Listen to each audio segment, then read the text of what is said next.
The White House has an office for national drug control policy. That office designated Erie County a high-intensity drug trafficking area. That means better equipment for police and more federal intel. The federal infrastructure plan may help, but we don't know yet whether funds to protect the peninsula or local businesses will be included in the measure. Fortunately, like so many other things, there's now an app for that. Think of it as a ride-sharing app that saves good food from ending up in the trash. But this year's primary is a bit different than in years past. First off, the field this year is pretty large with 15 total candidates, and this is also the first time New York City is utilizing ranked choice voting. That's right, Ellie. Earlier this afternoon, the Poor People's Campaign, along with many of their supporters, gathered behind me here at the galleries of Syracuse to call on elected officials like Representative John Katko and raise awareness for the third Reconstruction. If your first choice was Isaac Wright and he ended up getting the least amount of votes, your second choice was, say, Eric Adams, who happens to be leading right now, then your first vote for Isaac Wright would cancel. Your second vote would again go to Eric Adams, and this would be known as round one. They lure the most vulnerable by threats or false promises.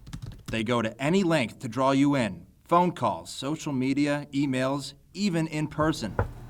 They are scammers, and they've cost consumers hundreds of millions of dollars since the pandemic began. It's absolutely heartbreaking because these are good, hard-working people who are just trustworthy. Kim McCaslin of the Greater Erie Community Action Committee warns of the danger. These scammers are very sophisticated and they prey on people's vulnerabilities. Home scams are booming during COVID as relief money flows to Americans. Fanning fears of eviction or promises of safety are common scammer tactics. National consumer protection groups are working hard to close the door on home scammers. People have an increased sense of urgency to be able to figure out what their housing situation is, and it makes them that much more vulnerable. Noelle Melton is from the nonprofit NeighborWorks America. Their Stop Home Scams campaign educates consumers about what to watch out for. Anyone who's going to guarantee to assist you with payment or avoid foreclosure or eviction.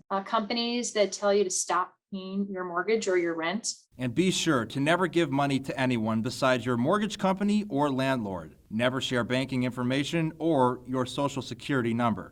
Reporting in Washington, Brendan Scanland, Jet 24 Action News. Whether it's from the grocery store, crops from a farm, or food from a restaurant, each year in America, 40% of all food is wasted. Fortunately, like so many other things, there's now an app for that. Think of it as a ride-sharing app that saves good food from ending up in the trash. Developed in Pittsburgh, 412 Food Rescue is coming to the Erie area by October.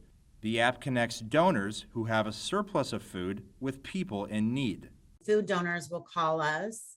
We will organize where the food will be distributed. Then we will send out an alert on the app.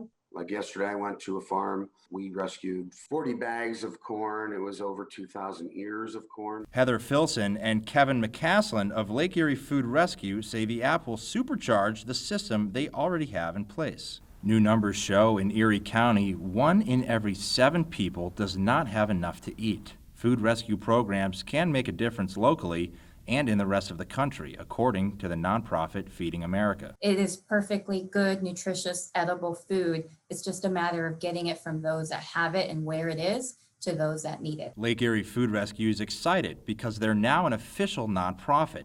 So your food donations will not only help, they're also tax deductible. Reporting from Washington, Brendan Scanland, Jet 24 Action News.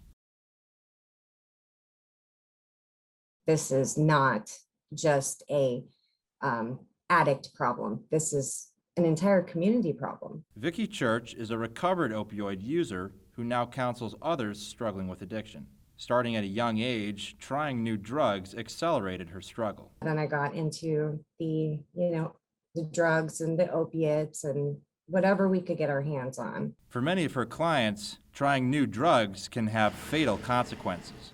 One reason? Fentanyl. It has been terrible. You see it everywhere. In 2017, about half of fatal overdoses in Erie County were from fentanyl. By 2020, it rose to 75%. Fentanyl is 50 times more potent than heroin and comes in different disguises, like copycat pain pills. Your drug dealer has a drug dealer who has a drug dealer. So you never know what you are getting. Erie is a hub that sits at the intersection of routes that connect the Great Lakes and Northeast regions. The White House has an Office for National Drug Control Policy. That office designated Erie County a high-intensity drug trafficking area. That means better equipment for police and more federal intel. U.S. Senator Pat Toomey says treating the user is also key. I'm in favor of trying to find ways to restrict the supply side of these drugs, but ultimately we really have to figure out how to help people who are, the source of the demand. Specialists like Vicki Church are ready to help. Recovery is possible. And I mean, there's so much living proof out here. In Washington, Brendan Scanland, Jet 24 Action News.